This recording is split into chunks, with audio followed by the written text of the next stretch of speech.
Dua pelaku pencurian spesialis pembobol rumah mewah di Kota Medan ditangkap petugas unit Jatanras Satreskrim Polrestabes.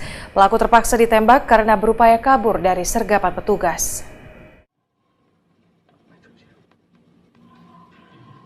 Inilah rekaman video amatir yang diambil salah satu warga ketika kedua pelaku melakukan pencurian di salah satu rumah di Jalan Metal, Kota Medan.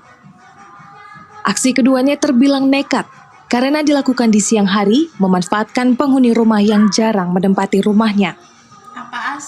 Untuk masuk ke dalam rumah, kedua pelaku memanjat tembok setinggi lebih dari 2 meter dan kemudian masuk melalui atap rumah korban untuk mengambil sejumlah barang berharga. Dalam kasus ini, korban menderita kerugian lebih dari 50 juta rupiah setelah lebih dari 10 barang berharga korban dibawa kabur kedua pelaku. Untuk mempertanggungjawabkan perbuatannya, kedua pelaku kini terancam di penjara selama 7 tahun karena dijerat dengan pasal 363 Kitab Undang-Undang Hukum Pidana tentang pencurian.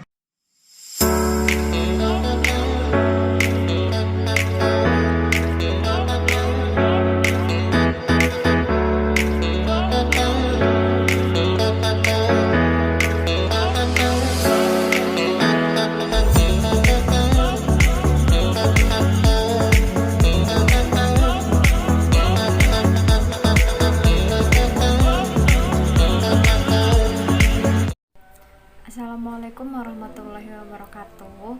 Kami di sini akan menjelaskan tentang kejahatan terhadap harta benda, yang mana akan dijelaskan oleh saya sendiri, Lydia Ananda Putri, dengan NIM 2020 1011 0311 414, dan teman saya yaitu Siti Fauza dengan NIM 2020 1011 0311 435 dari kelas FH3G Universitas Muhammadiyah Malang.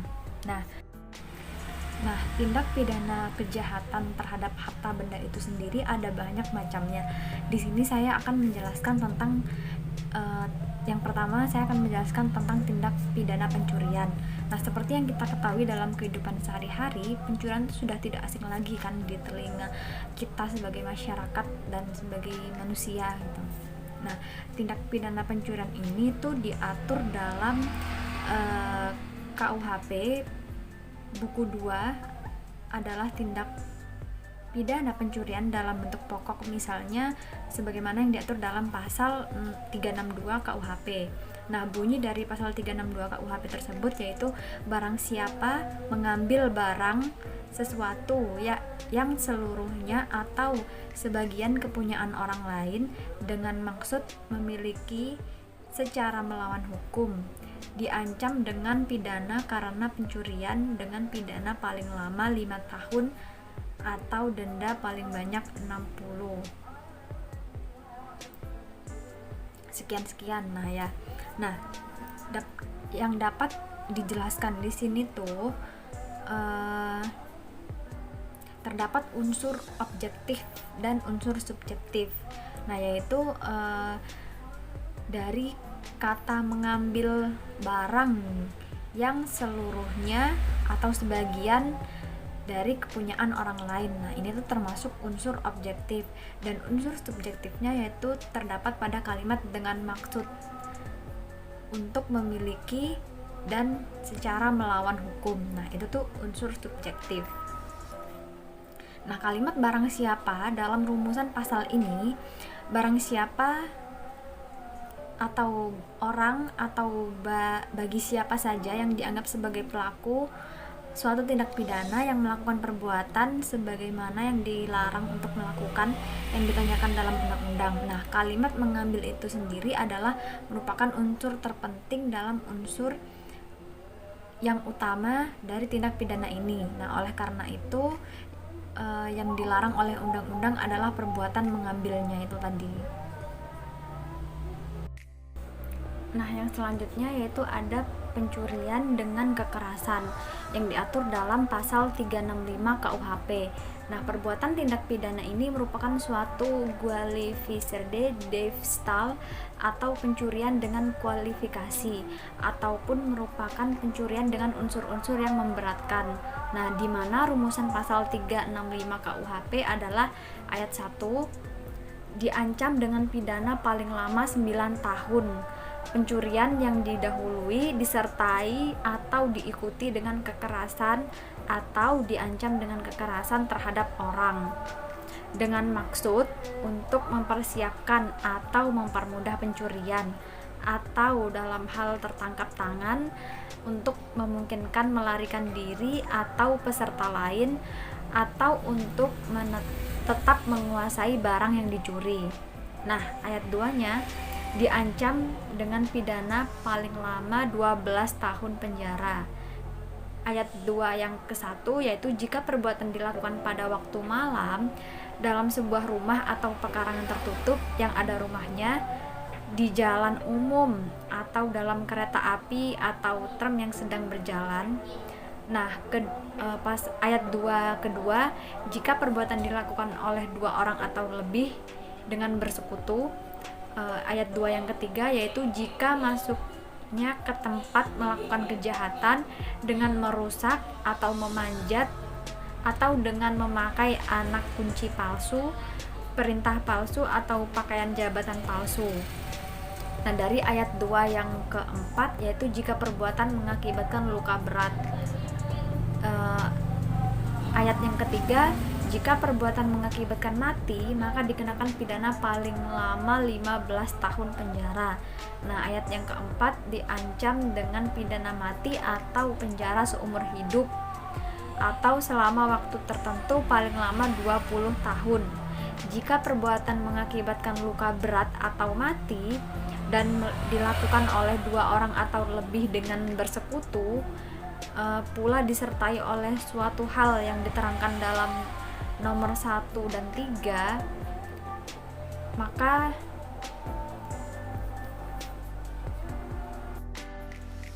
dari pasal 365 KUHP sendiri itu dapat kita ketahui dapat kita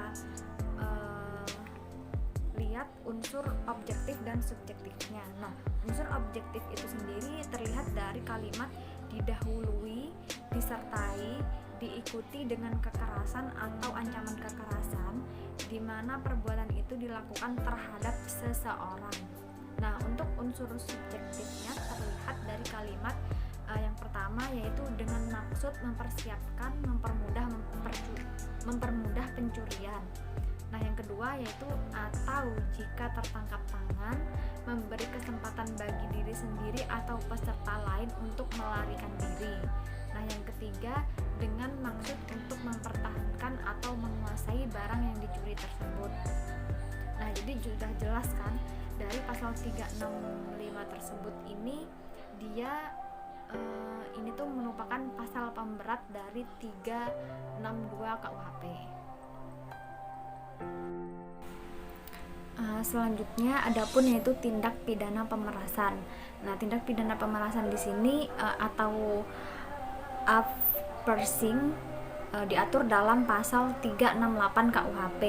Nah, ayat 1, barang siapa dengan maksud untuk menguntungkan diri sendiri atau orang lain secara melawan hukum, memaksa seseorang dengan kekerasan atau ancaman kekerasan untuk memberikan barang, sesuatu, atau yang seluruhnya atau sebagian adalah kepunyaan orang itu atau orang lain, atau supaya memberi hutang maupun menghapuskan piutang, diancam karena pemerasan dengan pidana paling lama 9 tahun penjara. Nah, ayat kedua yaitu ketentuan pasal 365. Ayat 2, 3, dan 4 berlaku sebagai kejahatan ini. Nah, dalam ayat 1 ada unsur yang bersifat subjektif, yaitu terlihat dari kalimat dengan maksud untuk menguntungkan diri sendiri atau orang lain dengan melawan hukum. Nah, itu tuh termasuk dari unsur subjektif.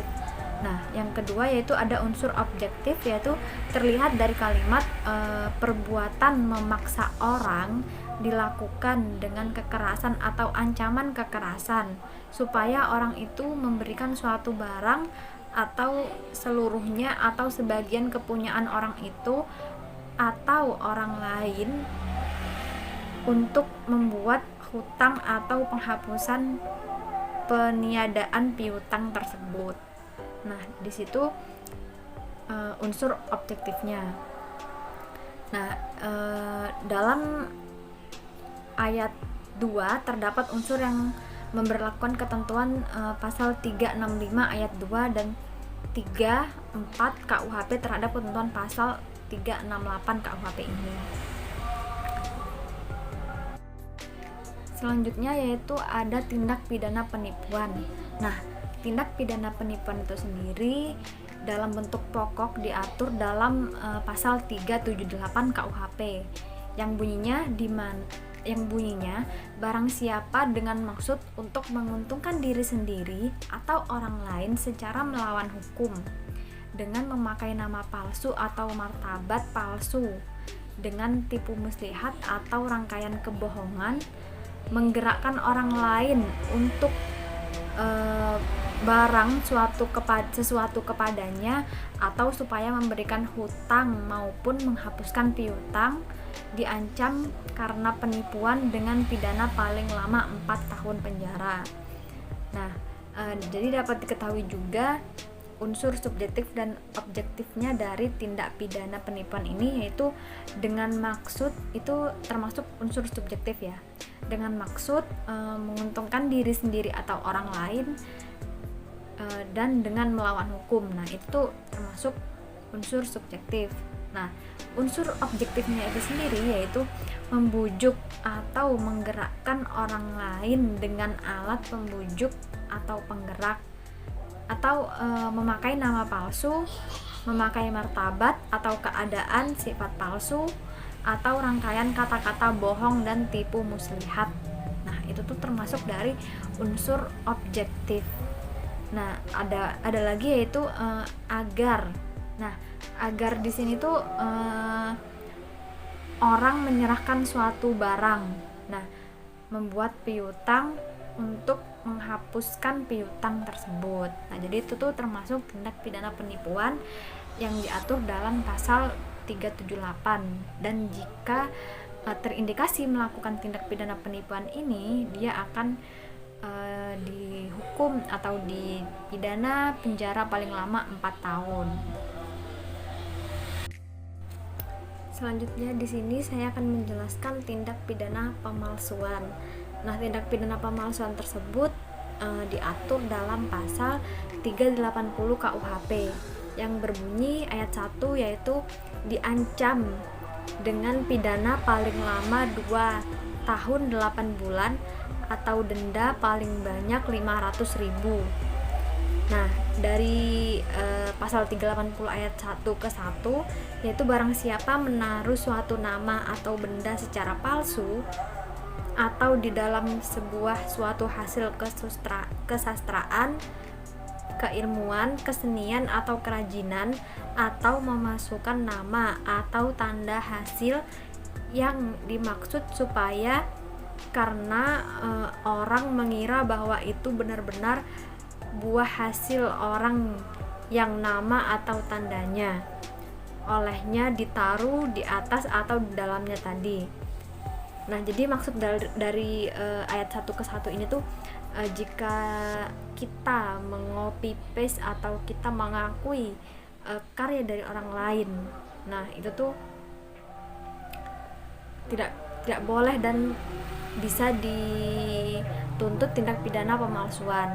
Nah, dari ayat 1 ke 2 yaitu barang siapa sengaja menjual, menawarkan, menyerahkan, mempunyai persediaan untuk dijual atau dimasukkan ke Indonesia buah hasil kesastraan, keilmuan, kesenian atau kerajinan yang di dalam atau di atas setelah ditaruh nama atau tanda yang palsu, atau nama atau tandanya yang palsu, atau nama atau tandanya yang asli setelah dipalsu, seakan-akan itu benar buah hasil orang yang nama atau tandanya telah ditaruh secara palsu tadi. Nah, untuk pasal 380 ayat 2-nya itu sendiri, yaitu jika buah hasil itu kepunyaan terpidana jadi boleh dirampas. Jadi di sini akan membahas unsur subjektif dan objektifnya dari pemalsuan hasil karya yang terdapat dalam pasal 380 KUHP ini. Nah, unsur subjektifnya itu sendiri terlihat dari kalimat barang siapa menaruh, yang dapat diartikan melakukan perbuatan dengan maksud bahwa hasil karya itu seakan-akan berasal dari mereka, yang namanya atau tandanya telah si pelaku bubuhkan dalam karya itu. Nah, untuk unsur objektifnya sendiri terlihat dari kalimat barang siapa membubuhkan atau melekatkan nama pada tanda palsu, memalsukan nama atau tanda yang asli pada hasil karya kesastraan, keilmuan, kesenian, atau kerajinan. Nah, adapun unsur subjektif dan objektif yang terdapat dalam ayat 1 kedua, yaitu unsur subjektifnya barang siapa menaruh, yang diartikan yang melakukan itu, seseorang yang melakukan itu, yang menaruh itu tadi. Itu tuh perbuatan dengan sengaja. Nah, untuk unsur objektifnya yaitu terlihat dari kalimat barang siapa menjual, menyerahkan atau menawarkan atau menyimpan untuk dijual atau memasukkan ke wilayah Indonesia hasil karya sastra, keilmuan, kesenian, atau kerajinan, dipasangkan atau dilekatkan atau dibubuhkan nama dan tanda palsu atau nama dan tanda asli yang dipalsukan, seakan-akan hasil karya itu berasal dari mereka atau si pelaku ini tadi, yang namanya itu, yang nama atau tandanya secara palsu dipasangkan atau dilekatkan pada hasil karya itu. Untuk selanjutnya akan dijelaskan oleh rekan saya Siti Fauzah. Assalamualaikum warahmatullahi wabarakatuh. Perkenalkan, nama saya Siti Fauzah, NIM 20201011031145. Di sini saya akan menjelaskan terkait dengan melanjutkan materi yang sudah dijelaskan oleh teman saya Lydia. Yang materi yang pertama akan saya bahas yaitu tentang penggelapan barang yang diatur dalam pasal 372 sampai 377 KUHP. Yang pertama ada penggelapan dalam bentuk pokok yang diatur dalam pasal 372 Kitab Undang-Undang Hukum Pidana, yang berbunyi barang siapa dengan sengaja dan melawan hukum memiliki barang atau sesuatu yang seluruhnya atau sebagian adalah kepunyaan orang lain, tetapi yang ada dalam kekuasaannya bukan karena kejahatan, maka diancam karena penggelapan dengan pidana penjara paling lama 4 tahun atau pidana denda paling banyak Rp900. Adapun unsur-unsur dalam pasal ini, yang pertama ada unsur objektifnya, meliputi unsur memiliki, bahwa si pelaku ini menganggap barang tersebut adalah miliknya atau menguasai secara melawan hak. Kemudian ada unsur suatu benda. Kemudian yang ketiga ada unsur sebagian atau seluruhnya, adalah kepunyaan orang lain. Nah, orang lain yang dimaksud ini sebagai pemilik benda yang menjadi objek penggelapan. Tidak menjadi syarat sebagai orang itu adalah korban atau orang tertentu, melainkan siapa saja asalkan bukan petindak atau pelaku penggelapan itu sendiri. Kemudian ada unsur bukan karena kejahatan. Nah, sesuatu barang tersebut berada di dalam kekuasaan petindak atau pelaku bukan karena perbuatan yang melawan hukum. Harus terdapat hubungan langsung yang sifatnya nyata dengan antara pelaku dan suatu benda tersebut. Misalnya, benda tersebut dititipkan, dipinjamkan, disewakan, atau digadaikan, dan lain-lain. Kemudian unsur subjektif dalam pasal ini yaitu ada unsur kesengajaan, dengan sengaja atau dengan maksud. Kemudian ada unsur secara melawan hukum. Selanjutnya penggelapan barang ringan yang diatur dalam pasal 373 Kitab Undang-Undang Hukum Pidana, yang berbunyi perbuatan yang dirumuskan pasal 372 apabila yang digelapkan bukan ternak dan harganya tidak lebih dari Rp25 diancam sebagai penggelapan ringan dengan pidana penjara paling lama 3 bulan atau pidana denda paling banyak Rp250. Jadi dalam pasal ini pelaku diancam dengan maksimal 3 bulan penjara atau denda maksimal Rp250 terhadap penggelapan bukan ternak dan harga barang tersebut tidak lebih dari Rp25. Selanjutnya, penggelapan barang diperberat yang diatur dalam pasal 374 Kitab Undang-Undang Hukum Pidana,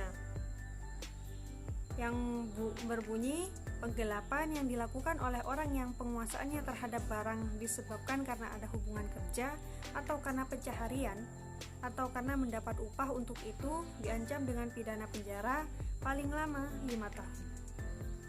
Berdasarkan pasal ini terdapat 3 macam hubungan, yaitu yang pertama hubungan buruh dan majikan. Maksudnya barang yang digelapkan tidak harus milik majikan, bisa jadi barang tersebut milik buruh lain atau orang lain, akan tetapi karena perintah majikannya, buruh pelaku atau pelaku tersebut harus mematuhi untuk mengurus barang-barang tersebut.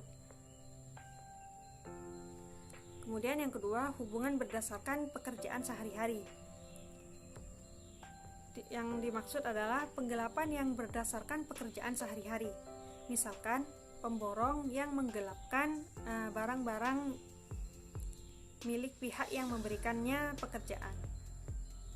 Kemudian yang ketiga, hubungan di mana si pelaku mendapat upah. Contohnya, seorang porter yang diupah untuk membawakan barang ke kereta api ternyata tidak membawanya ke kereta. Porter tersebut dapat dikenakan pasal penggelapan ini. Selanjutnya, penggelapan oleh wali dan lain-lain yang diatur dalam pasal 375 Kitab Undang-Undang Hukum Pidana. Dalam pasal ini dijelaskan bahwa pelaku penggelapan diancam pidana penjara maksimal 6 tahun, penggelapan oleh orang yang karena terpaksa diberi barang untuk disimpan atau dilakukan oleh wali pengampu, pengurus atau pelaksana surat wasiat, pengurus lembaga sosial ataupun yayasan. Nah, berdasarkan pasal tersebut terdapat 6 kondisi, yaitu yang pertama terpaksa disuruh menyimpan barang.